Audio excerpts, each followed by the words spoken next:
High, আমি Shreya. Welcome to our channel personal fitness. আপনি fitness গোল ঠিক করলেন, জিমে যাওয়ার টাইম নেই, তাহলে কি ট্রেডমিল হবে বেস্ট সলিউশন, নাকি শুধু একটা ব্যয়বহুল ওয়ার্কআউট মেশিন? আজ আমরা জানব ট্রেডমিলের কিছু সুবিধা ও অসুবিধা। এটি কি সত্যি আপনার জন্য উপযুক্ত? চলুন শুরু করা যাক।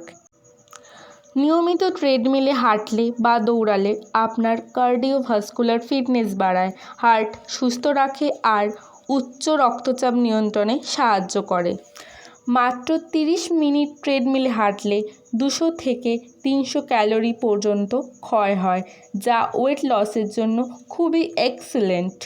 ট্রেডমিলে আপনি নিজের গতি ও ইনক্লাইন নিয়ন্ত্রণ করতে পারেন, তাই এটি বিগিনারদের জন্য খুব ভালো এবং যারা অভিজ্ঞ আছেন তাদের জন্যও চ্যালেঞ্জিং। বাইরে রাস্তায় দৌড়ানোর চেয়ে ট্রেডমিল নিরাপদ, কারণ এতে গতি ঝুঁকি নিয়ন্ত্রণ করা যায়। বাইরে বৃষ্টি, গরম বা ঠান্ডা থাকলেও ট্রেডমিল ব্যবহার করে ব্যায়াম করা যায়, তবে এর কিছু অসুবিধাও লক্ষ্য করা যায়। একই জায়গায় হাঁটা বা দৌড়ানো অনেকের কাছে বোরিং লাগতে পারে, বিশেষ করে যদি বাইরে দৌড়ানোর স্বাদ আপনি বেশি পছন্দ করে থাকেন। গুড কোয়ালিটির ট্রেডমিলের দাম অনেকটা বেশি হতে পারে, বিশেষ করে যারা বাড়িতে সেট আপ করতে চান। ভুলভাবে বা অতিরিক্ত ব্যবহারে হাঁটু ও সংযোগস্থলে প্রেসার পড়তে পারে, যা ইনজুরির ঝুঁকি বাড়াতে পারে।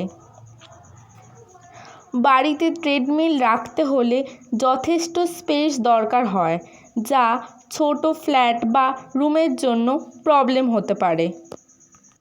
তো ট্রেডমিল বন্ধু নাকি বিভ্রান্তি? আপনি কি এটি আপনার ফিটনেস জার্নির অংশ বানাতে চান, নাকি বাইরের মুক্ত বাতাসই আপনার সত্যিকারের জিম? যাই করুন, একটাই নিয়ম, থামা যাবে না। ফিটনেস মানে শুধু একটা মেশিন নয়, এটা একটা কমিটমেন্ট। এখন বলুন তো, আপনার ওয়ার্কআউট স্টাইল কি?